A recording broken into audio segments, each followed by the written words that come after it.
Today's video is about a vampire facial. You've probably heard of this. Some people call it a vampire facial, some people call it a vampire facelift. The reason it's called a vampire facial is because there is a little bit of blood. It gets a little bit bloody, but the results are incredible.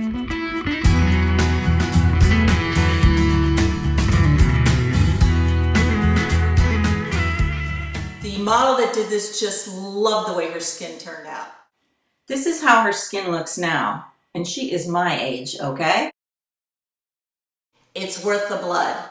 The doctor takes a vial of your blood, spins it out in a centrifuge, separates the plasma from the blood, and uses that plasma to put on your skin after a bunch of little holes are poked in the skin. So let's go see how this works. Here we are in Boca Raton going into Dr. Sindeldecker's office for the vampire facial. So we're going to do the microneedling with the Eclipse pen, and it's going to create small little microbleeds. Then we're going to rub the platelet-rich plasma from the blood that we're going to take into your skin. So it's going to create all new collagen formation on your skin, okay? Within 48 hours, you're going to have new collagen start forming. Ideally, the best way to do it is in a series of 3, like 6 to 8 weeks apart. And then we'll literally have like a whole new layer of skin that forms. So it's good for pigmentation too. Pigmentation, scars, fine lines, wrinkles, completely resurfaces the skin. This is a topical lidocaine cream. Okay, first thing they do is draw the blood. So the blood's in there, and it's spinning down. There's the gel matrix that's in H2. And it's spinning down the platelet-rich plasma. So when this comes out, you'll get to see the yellow plasma of the blood. Yeah. There it is, the platelet-rich plasma, or PRP. PRP is used in this procedure because it contains high concentrations of growth factors, which are believed to help with tissue regeneration. Next, the doctor starts the microneedling with the Eclipse pen. Okay, so the little needles at the end, you adjust the depth depending on what part of the face you're on? Correct. Okay.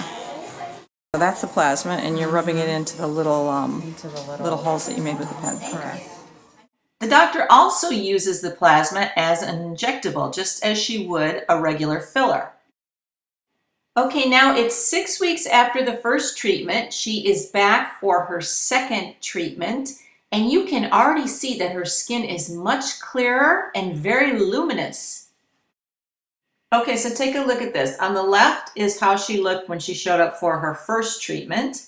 And then on the right is 6 weeks later when she showed up for her second treatment. So she's already improving.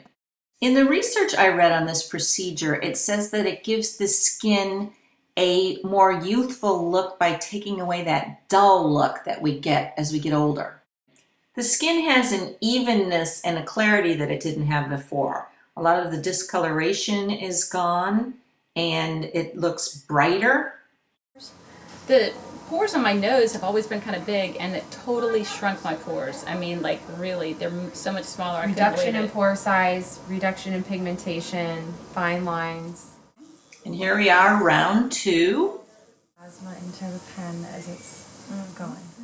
Okay, this part is particularly interesting. The doctor uses the patient's own plasma and injects it into the tear trough using a blunt microcannula needle. So she has to poke a little hole and then thread that needle in, and as it is extracted, the plasma comes out of 2 little holes in the side of the needle.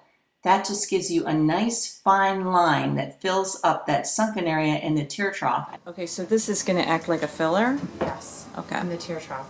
And it's hard to use regular filler in the tear You trough? can't place it as superficially. Right, you see the filler. Okay. All right.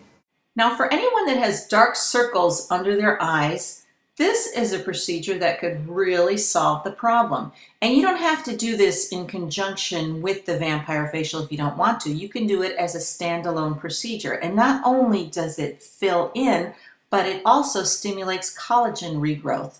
Can't wear makeup for Can't 48 hours? Can't wear makeup for 48 hours. Okay. So once you can wear makeup, really the redness starts to fade in about 24 hours. You're red for about 3 days, and then you peel for about another 4 days. Just slightly. I mean, it wasn't bad, just slightly. If you have it done on a Friday, I think it's fine. You can go back to work on Because I Monday. would think once you can put makeup on. Once you can put makeup on, you can cover most of it up. Yeah. Yeah.